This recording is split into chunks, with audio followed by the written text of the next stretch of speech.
I'm Jim Hayes, 40 years old, an architect living in a comfortable house in Austin, Texas. It's the kind of life people envy: solid job, a family, a picture-perfect home. But I've never felt like I truly fit in. Not in my family, not even in my own skin. My older brother, Thomas, always had everything: the perfect career, the flawless marriage, the respect of everyone around him. I was just the quiet one, the guy who kept to the shadows, never quite as good as him, always falling short. I've spent my whole life just trying to keep up, trying to not screw up. Now, as I sit here, staring at the phone in my hand, I realize that the one thing I thought was solid, the one thing I could count on, has fallen apart. It started with the little things, those tiny cracks in the foundation. Rebecca, my wife, had been acting distant. No late-night talks like we used to have, no affection. She'd come home late, but always had an excuse. I was working late, she'd say. But I could never shake the feeling that something was wrong. 2 weeks ago, I hired a private investigator. I had to know. You don't just feel this kind of distance and not question it. And now, after 2 weeks of silence and waiting, the investigator calls me. Her voice is calm, professional, but I can hear the hesitation. Mr. Hayes, we've got a situation. The silence on the line feels like it's wrapping around my chest. I can't breathe. She's been seeing Matt Coulson, she says. I blink, the room's suddenly too small. Matt Coulson.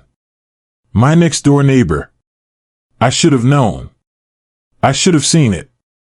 He's the kind of guy who has everything: charming, confident, with that smile that makes everyone trust him. Hell, I've always trusted him. He was my friend. Now he's been sleeping with my wife. I don't know how long I sit there, staring at the phone. The walls seem to close in around me, but there's no escape from this. The investigator sends me the photos, the ones I was dreading but knew would come. There's Rebecca, smiling like she doesn't have a care in the world, walking hand in hand with Matt. They're in a restaurant, laughing, talking, looking at each other like there's no one else in the world. I've been betrayed. The room feels hotter now, suffocating. 1,000 thoughts rush through my mind, but one stands out: how could she do this? How could she betray everything we built? I thought we were solid, that this was something we both wanted. But I guess I was wrong. The investigator hangs up, and I'm left alone with the truth. Rebecca isn't just cheating. She's planning something. A plan to destroy everything I've worked for. A text message lights up on my phone. It's from her: Jim, I'll be home late tonight. We need to talk. I don't know why I'm still surprised, but I am. That last shred of hope I had? Gone. There's no going back now. Rebecca is going to pay for this. I never thought it would come to this. I never thought I'd be here, sitting at my desk, transferring half my assets to an offshore account in the dead of night. But here I am. The truth has a way of changing everything. And now I'm faced with a choice: protect what's mine or risk losing it all. I stare at the blinking cursor on the screen, my fingers hovering over the keys. Every decision feels like it could be my last. One wrong move, and everything will crumble.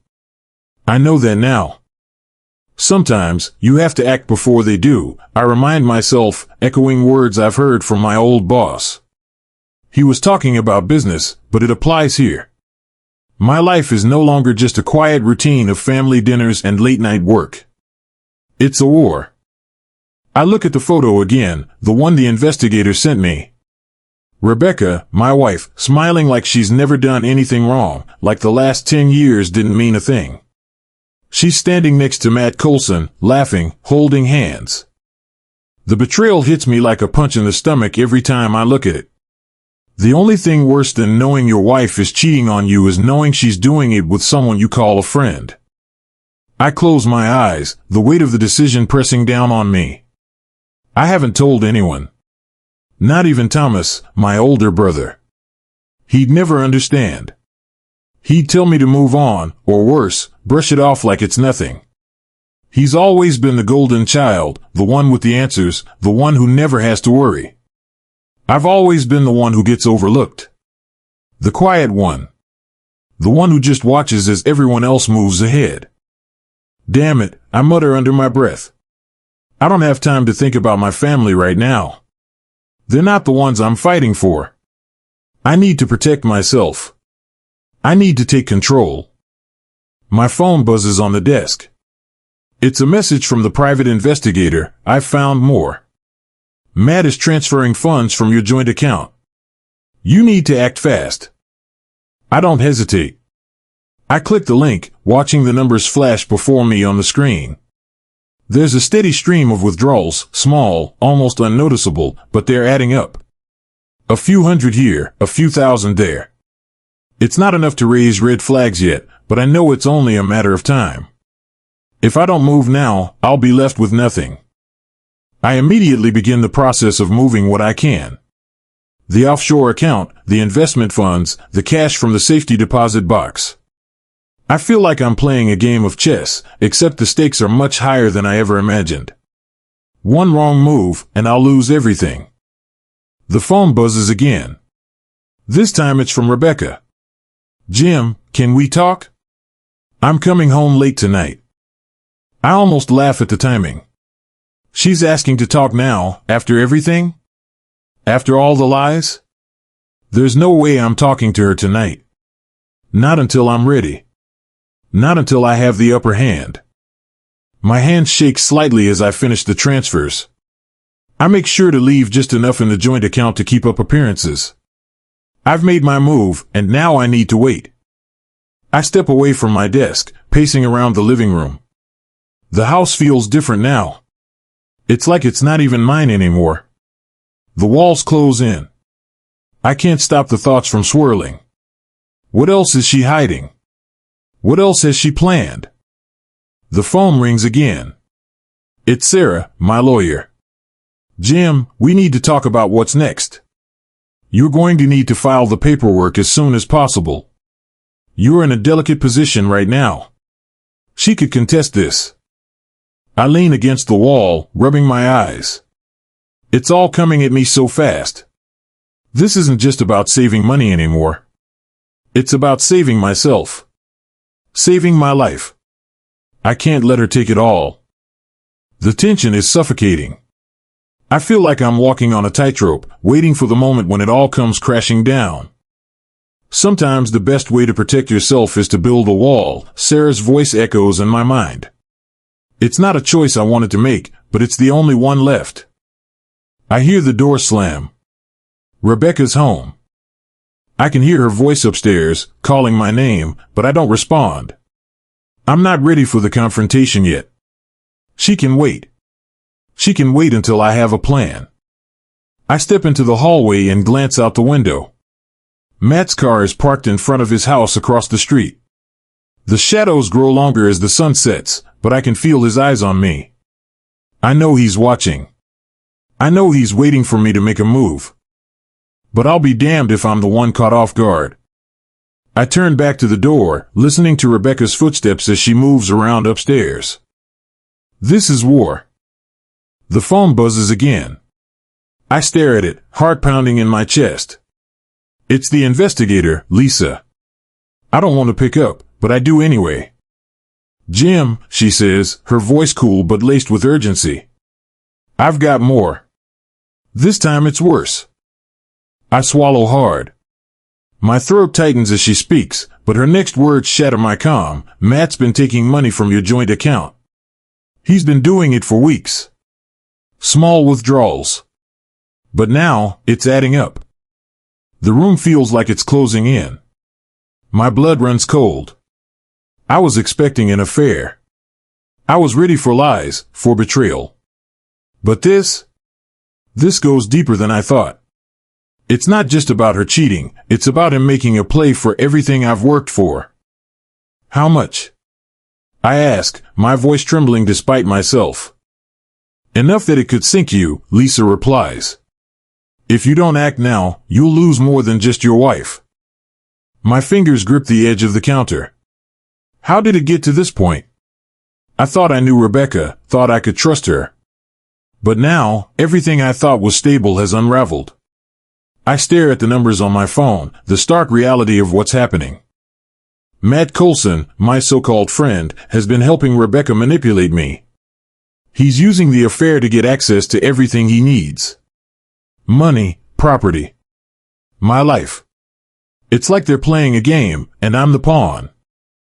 I look around my house. It doesn't feel like mine anymore. The walls seem to close in, the air thick with tension. It's like I'm being watched. No, I am being watched. I can almost feel the eyes of Matt and Rebecca on me, waiting for me to make my next move. I've been here before. You can't play nice with the people who want to take you down, I remind myself, the words from an old business mentor ringing in my ears. It's time to stop pretending I'm just a victim here. It's time to fight back. I hang up the phone with Lisa and immediately dial Sarah, my lawyer. Sarah, I say, trying to steady my breath. We need to file a counterclaim. I can't wait any longer. The money's already moved. They're trying to take it all. I'll prepare the paperwork, she says without hesitation. You need to move fast, Jim. They've got you in a corner. The weight of the situation presses down on me harder than ever. I know I need to act fast, but everything feels like a trap. Every move I make could trigger something bigger. Matt is too calm, too confident. He's been manipulating Rebecca, and now he's coming for my life. The clock is ticking. I glance out the window. Matt's car is parked outside again. I never realized how often he's here until now. The way he'd slip in and out of the house when I wasn't paying attention. It makes me sick. And now, as I watch him walk to his front door, I know he's watching me too. There's no more pretending. No more waiting. I can't keep running from this. I have to fight back with everything I've got. The doorbell rings. I don't move at first. It could be Rebecca. Or it could be someone else, someone with bad news. Either way, I'm not prepared for the person standing on the other side. I open the door, and there he is. Matt Coulson. Standing in my doorway, smug as hell. Jim, he says with a grin that feels more like a challenge than a greeting. We need to talk. I want to slam the door in his face, but I force myself to keep calm. I step aside, letting him in. Let's get this over with, I say. My voice is cold, controlled, but inside, everything is boiling over. Matt walks in without hesitation. He's too comfortable in my house, like he belongs here. But this time, I'm the one in control. At least, I'm trying to be. So, what's this about, Matt? I ask, crossing my arms. Are we still playing the just friends game? He smiles, his eyes glinting with that same smug confidence. You don't get it, do you? He says. Rebecca's making the right decision. You've been too busy with your little projects, Jim. You couldn't see it coming. But I did. I've been with her. I've been with her for months now. And she's not the woman you think she is. His words cut through me like a knife, but I don't flinch. I can't. I won't let him see that he's getting under my skin. Is this your idea of a victory? I ask, my voice barely above a whisper. Stealing my wife? Taking my money? Matt shrugs. Call it whatever you want. But when the dust settles, we're going to have everything. And you're going to have nothing. You can't fight it, Jim. I feel my blood pressure spike, my heart racing. I want to punch him. I want to make him pay for what he's done. But I know I can't. Not yet. You don't play fair in this world, I remind myself, the words of another old mentor ringing in my ears. You just survive. I take a step forward, closing the distance between us. You're not going to get away with this, Matt. I will make sure of that. His grin fades, but only slightly. He knows he's pushing my buttons. And I'm letting him. I already have, Jim, he says, his voice low and threatening. You're already out of the game. You just haven't figured it out yet. He turns, walking out the door like he owns the place. I stand there, seething, fists clenched. This isn't over. As Matt drives away, I stand in the doorway, watching his car disappear down the street. The realization hits me hard. I can't just let him win. I have to move faster. Before it's too late. I can feel it in my bones, the tension in the air, the thumping in my chest. The door just clicked shut behind me, and I know it's too late to go back. I can't keep pretending like everything's fine. It never was, not really. I thought I could trust Rebecca, thought I knew my place in our marriage. But now, as I stare down at the papers I've just signed, I know it's all been a lie. I'm standing in the living room, phone in one hand, the divorce papers in the other.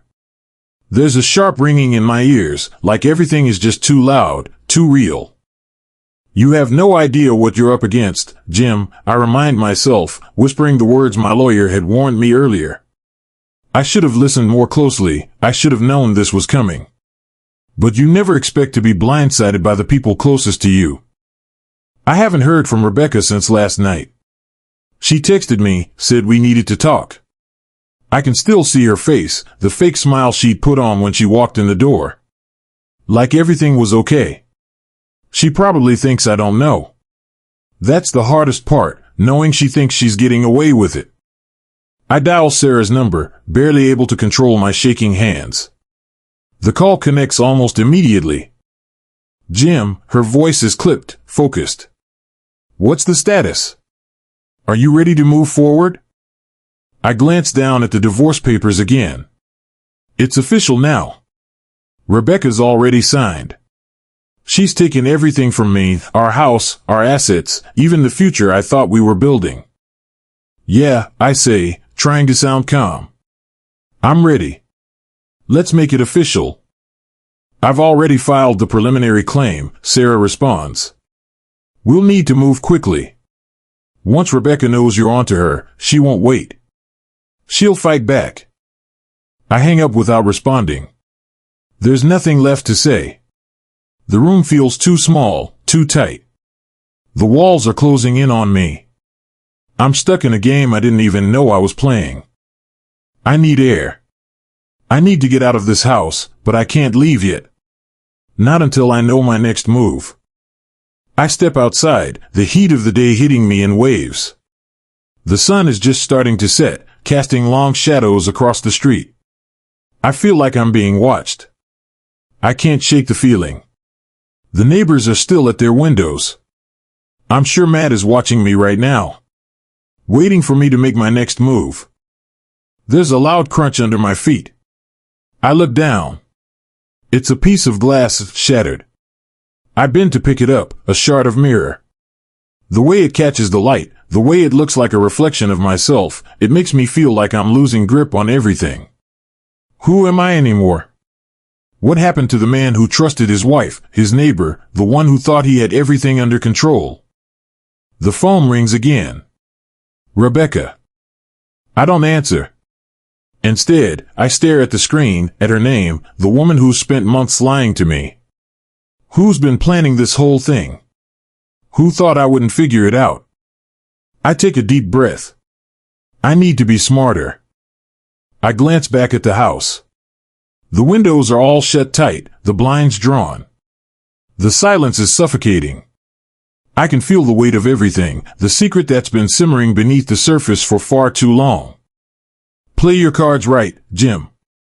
You don't have to lose this, I remind myself, repeating words Sarah told me earlier. Just stay one step ahead. I turn toward the car. I need to visit the bank, get a feel for where my money is. My heart races as I think about the future. It's all coming to a head. I can't let them win. As I pull out of the driveway, I spot Matt across the street, casually leaning against his car, as if he doesn't have a care in the world. He's watching me. But this time, it's different. I'm not the man who's being deceived anymore. I'm not the one in the dark. I'm the one in control. I drive through the quiet streets, the tension tightening with every passing second. The silence feels oppressive. Every moment is heavy. Every decision I make from here on out will shape the rest of my life. I can't afford to screw this up. I pull into the parking lot of the bank. The air conditioning blasts in my face as I step out of the car. It's cold, sterile. It feels like a place where decisions are made, decisions that last. Inside, the fluorescent lights flicker as I walk up to the counter. The teller looks up at me, her face expressionless. I give her my account number. She types it in. The screen blinks. "Mr. Hayes," she says, her voice polite. "You've had several recent transfers out of your account. Large amounts." My stomach churns. "What kind of transfers?" I ask, trying to stay calm. She glances at the screen again, then looks back at me, a little too quickly. "I'm afraid I can't give you specifics. But I can give you a printout if you'd like." I nod, my mind racing. Rebecca and Matt have already gotten to everything. But they didn't expect me to be ready. "Print it out," I say, my voice firm. The teller hands me the paper, and I take it quickly, crumpling it in my hand as I walk out of the bank. I don't look back. I don't need to. The next move is mine. The evening air is heavy with the promise of what's to come. Rebecca's words echo in my mind, "You'll regret everything when the truth comes out." The silence in the house is deafening. I sit at the kitchen table, staring at the papers in front of me. The divorce documents. My life as I knew it is now reduced to a series of legal papers and signatures. I've already lost so much, but I'm not ready to give up everything. Not yet. The phone rings again. I don't need to check the screen to know who it is. Rebecca. She's been calling nonstop since this morning, leaving messages with nothing but sweet promises and empty apologies. It's all a game to her. She thinks she can charm me back into submission, make me forget what she's done. The truth is, I've spent the last few days pacing around this house, trying to decide what to do next. I know I need to act, but it's hard to shake the feeling that every step I take is one closer to losing it all. It's not just about the house, or the money, or even the affair anymore. It's about control. And right now, I don't have it. My mind races. What else am I missing? What else is she hiding? I can't let her have the last word. I can't let her get away with this. I take a deep breath, trying to calm myself. I've always been the one to stay in the background, to avoid confrontation. But that's over now. If I'm going to survive this, I need to stand my ground. The doorbell rings. I'm not expecting anyone. My heart skips a beat. I push myself out of the chair and move toward the front door. My hand shakes as I reach for the knob, and for a moment, I wonder if I should just pretend I'm not home. But then I remember that I'm not hiding anymore. I open the door. It's Matt. He's standing there with that same smug look on his face, his hands casually tucked in his pockets. For a moment, I wonder if he's just here to rub it in, to see how much damage he's caused. "What do you want?" I ask, trying to keep my voice steady. But the anger in my chest is rising. He's the reason my life is falling apart. Matt steps inside without waiting for an invitation. His presence fills the doorway, and the room seems smaller because of him. "Jim," he says, his tone casual, as if we're just having a friendly chat. "We need to talk." "Talk?" I spit the word out, not bothering to hide the bitterness. "There's nothing left to talk about. You've taken everything from me." He shrugs, that same infuriating smile on his face. "It's not like that, Jim. You don't get it. You never did."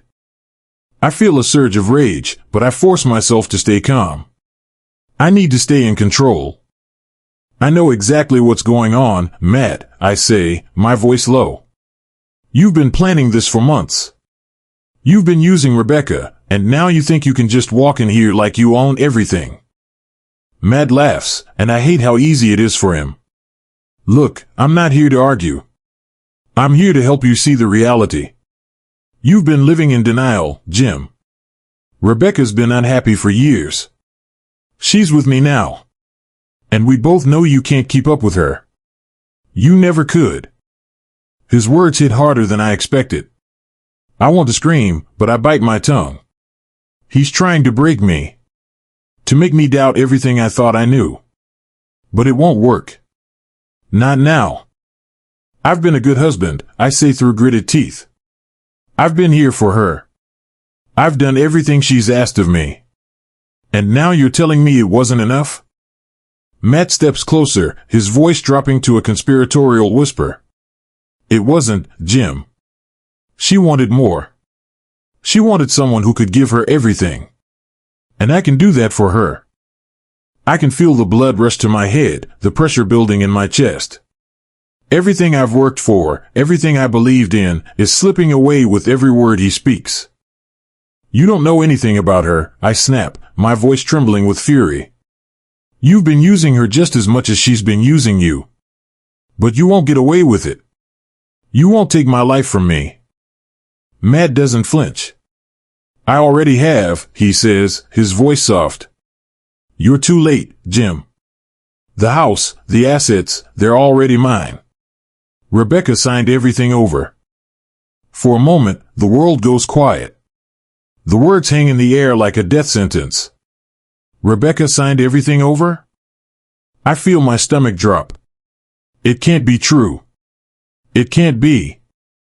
You're lying, I force out. But even as I say it, a cold pit forms in my stomach. The feeling of inevitability settles in. Maybe I've already lost. Matt's grin widens, but there's something else in his eyes now, a look of finality. I'm not lying, Jim. You're just too proud to see it. He turns to leave, his footsteps echoing in the silence of the hallway. But then, he pauses. One more thing, he says, glancing over his shoulder. You should be careful. Some people might think you're fighting back, but we both know how this ends. You'll never win. And with that, he walks out the door, leaving me standing there, numb, trying to process the weight of his words. I don't know how long I stand there, staring at the door, feeling like the walls are closing in on me. I want to scream. I want to run. But I can't. This isn't over. I take a deep breath, fighting the panic rising in my chest. I can't afford to lose my head. Not now. Not when I'm so close. I need to figure out what's really going on. There's something bigger at play here. Something I'm missing. I pull out my phone and call Lisa. She picks up immediately. I need to know everything, I say, my voice steady. Everything about the transfers, about Matt, about Rebecca. They've done something. I can feel it. Her response is quiet, but urgent. I'll look into it. But be careful, Jim. This is getting messier than we thought. I hang up and glance back at the door, knowing that the worst is yet to come. This time, I won't be caught off guard. The evening sky hangs heavy with the promise of something I can't yet understand. I stand at the edge of everything I've built, my entire life a collection of lies, deceit, and shattered trust. It's a strange thing, this feeling that you know exactly what's happening but can't seem to catch your breath, as if the world itself is watching you from the shadows, waiting for you to fall. I've spent days preparing. Calculating. But nothing can prepare you for the moment the world flips upside down, when all your decisions come crashing down on you in a way you can't control. I'm in my car, watching the Colson house across the street.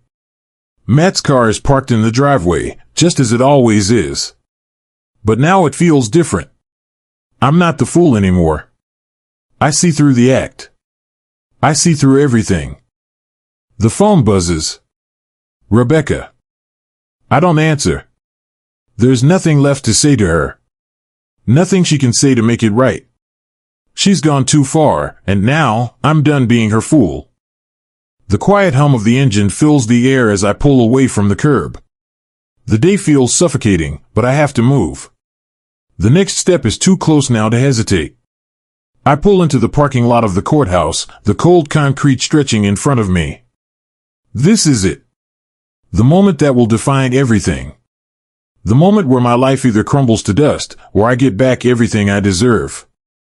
The courtroom is buzzing with low conversations. I can hear Rebecca's lawyer, Sophie, arguing with Sarah, my lawyer. They're at the front, working over the last details of the case.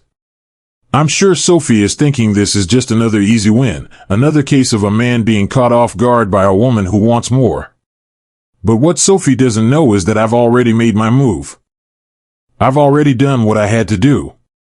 The trust is in my mother's name. The assets are secured. The moment I sign those papers, I'll be free of the weight that's been crushing me. I walk into the courtroom, Sarah by my side. The murmurs die down.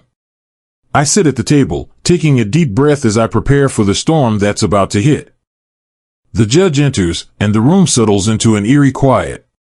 Everything is happening so fast now. I glance at Rebecca.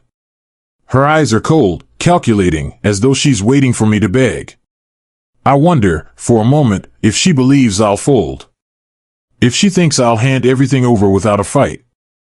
But I'm not the man I was a few weeks ago. Mr. Hayes, the judge says, turning to me. I understand there has been a significant shift in the financial records since the last hearing. Would you care to explain? I nod. Yes, Your Honor. I've transferred all significant assets into a trust under my mother's name. All documentation has been filed accordingly. Rebecca's eyes narrow. I see the flicker of panic behind her otherwise composed face. She thought she had me. She thought she could play me like she played everyone else. But this time, I'm in control. Her lawyer jumps to her feet, visibly rattled. Objection, Your Honor. This was done in an attempt to hide assets. The judge raises an eyebrow. And yet, it is legally filed. What's your point, counselor? Rebecca's lawyer stammers, clearly caught off guard. I can almost see her scrambling for a defense. There's nothing left. The game is over. The judge turns back to me. Mr. Hayes, is there anything else you would like to add before I render my decision? I take a deep breath, feeling the weight of everything shift. This is my moment. The last thing I need is to let fear take control. I stand, my voice steady. I've spent my life working for what I have, I begin, my words clear and firm. I've built a life with someone I thought I could trust. But trust is a fragile thing. It's easy to destroy, and once it's gone for good. This divorce isn't just about money. It's about understanding what it means to be betrayed. What it means to lose everything you thought you knew about love and loyalty. The room is silent. All eyes are on me. But I'm not asking for pity, I continue. I'm asking for what's right. My life is mine. My future is mine. And I will fight for it. I sit back down. The tension in the room is palpable, but I don't flinch. I've already made my peace with everything. There's no turning back now. The judge looks at Rebecca, then at me. I'll take a few moments to review the filings. We'll reconvene shortly. The waiting feels like an eternity. The clock ticks, each second stretching longer than the last. I'm not afraid anymore. I know what I've done. I've taken back what's mine, and I'm ready to face whatever comes next. When the judge returns, she speaks clearly. The court has reviewed all the evidence. The divorce is granted, but due to the unexpected transfer of assets, there will be a reassessment of property distribution. Mr. Hayes will retain full rights to his current financial holdings and assets under the trust agreement. Rebecca stands, her face pale. Her lawyer looks defeated. There's nothing left for her. The battle is over. She lost. But in that moment, as I walk out of the courtroom, I realize something deeper. Sometimes, you have to lose everything to find out who you really are. I've lost the woman I loved. I've lost the life I thought was mine. But in return, I've found my strength. The strength I never knew I had. I look around at the world outside the courthouse, the noise, the people, the rush of life that doesn't stop. For the first time in weeks, I feel alive. and I know, finally, that I'm free.